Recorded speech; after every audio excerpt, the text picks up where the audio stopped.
Gazette du Togo, une vision sur l'actualité togolaise et sur le monde.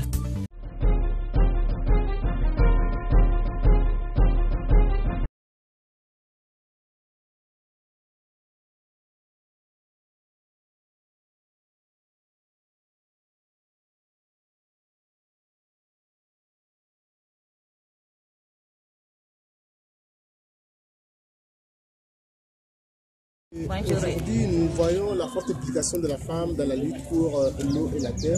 Dites-nous, en tant que femme, que représente pour vous cette lutte? Ok, merci. Bonjour à tous et à toutes. Je m'appelle Traoré Alimata. Je suis du Mali. Je suis la présidente de la Convergence des femmes rurales pour la souveraineté alimentaire au niveau du Mali. Et je suis aussi femme leader au niveau de la sous-région de l'Afrique de l'Ouest. Donc pour nous, vraiment, c'est une lutte pour les femmes. Parce que quand on regarde un peu au niveau du monde rural, la plupart de l'implication dans la production, c'est les femmes. Parce que les femmes représentent la majorité au niveau de la production dans nos pays.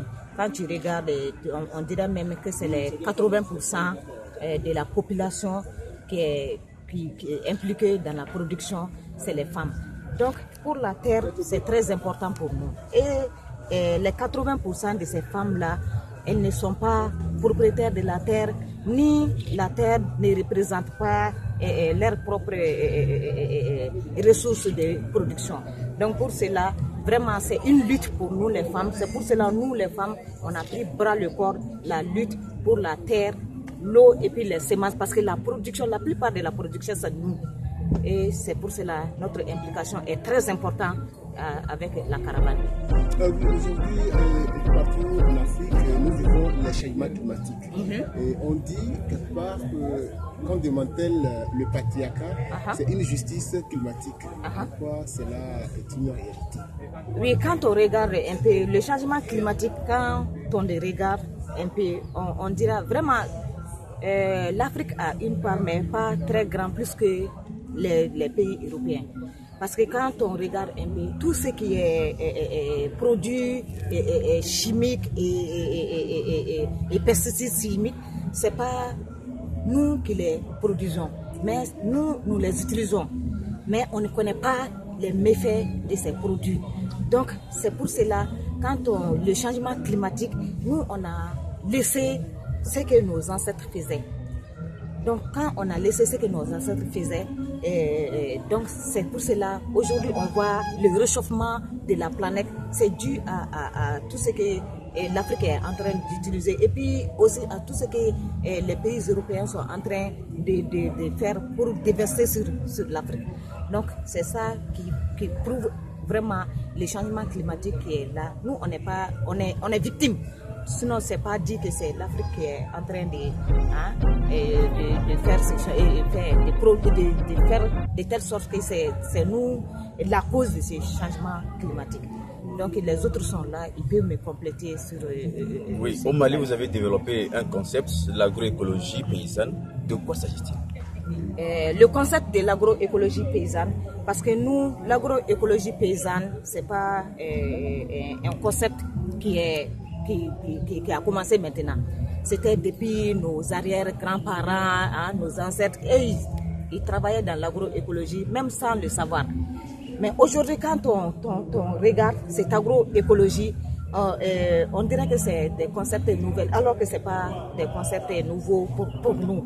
Donc pour cela, nous, au niveau du Mali, ce contexte d'agroécologie, on l'a commencé dans nos organisations à faire la production sans produits chimiques, tout en respectant la terre et tout ce qui est vie au niveau de la terre, nous les respectons en faisant la production en agroécologie. Donc pour cela, nous, en tant que femmes, la dynamique qui est là pour pouvoir nourrir la terre, nous le faisons en faisant la production des composts et puis aussi avec la production alimentaire, nous sommes en train aussi de veiller sur ça en faisant la production des pesticides naturels avec les arbres, les feuilles, les herbes pour pouvoir traiter les produits avec. Donc, le concept agroécologie, depuis 2011, nous, ça trouvait même qu'on était dedans, mais depuis 2011, on a pris bras le corps au niveau du Mali. On a renforcé la capacité de la population du Mali, les femmes, les jeunes, hein, même les chefs des villages, les chefs terrains, les hommes influents. On a renforcé leur capacité pour qu'ensemble, on puisse porter cette agroécologie ensemble. Donc pourquoi l'agroécologie paysanne? Parce que nous, on a vu, il y a les multinationales qui disent l'agroécologie. Donc nous aussi, on dit l'agroécologie. Et leur agroécologie, ce n'est pas la même chose que l'agroécologie des paysannes. Donc comme ça, nous, pour différencier notre agroécologie de l'agroécologie des multinationales, nous, on a dit l'agroécologie paysanne. Pourquoi paysanne? Parce que c'est toute une connaissance, toute une dynamique. Et aussi, on a le manifeste de l'agroécologie qu'on a élaboré dans la sous-région, même dans l'international. Tout le monde est impliqué dans l'élaboration de cette manifeste de l'agroécologie qui montre un peu ce que nous disons au niveau de l'Afrique de l'Ouest, même dans l'international. Merci, je vais juste ajouter quelque chose à ce qu'elle a dit.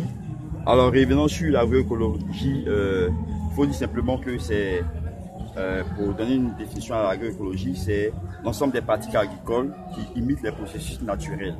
Mais l'agroécologie n'est pas limitée seulement aux pratiques agricoles, c'est aussi une science. Et pour la genèse de l'agroécologie, comme elle a dit, ces pratiques existaient déjà en Afrique, mais c'est seulement dans les années 1930 qu'un certain Benson Basile a conceptualisé en fait le mot. Et par la suite, dans les années 80, une science s'est développée autour de l'agroécologie. Et en 2010, ce concept a été popularisé par Olivier de Schutter lors d'une conférence. Donc, comme elle a dit, pourquoi l'agroécologie paysanne? Parce qu'aujourd'hui, on s'est rendu compte que comme ce concept fait beaucoup de mules, les multinationales veulent le récupérer à leur profit. Et donc, c'est pour faire la démarcation entre les pratiques des multinationales, l'agriculture des multinationales et l'agroécologie paysanne que les paysans font. Donc, c'est juste pour faire la démarcation. Voilà. Et j'aimerais dire que l'agroécologie, c'est aujourd'hui la solution, parce que vous comprenez que l'un des arguments que les multinationales mettent en avant, c'est la nécessité d'accroître la productivité, la production alimentaire pour nourrir une population qui est de plus en plus exponentielle. Mais il est prouvé que 70 à 80% de la nourriture que le monde ingère aujourd'hui est produite par les petits paysans qui font l'agroécologie.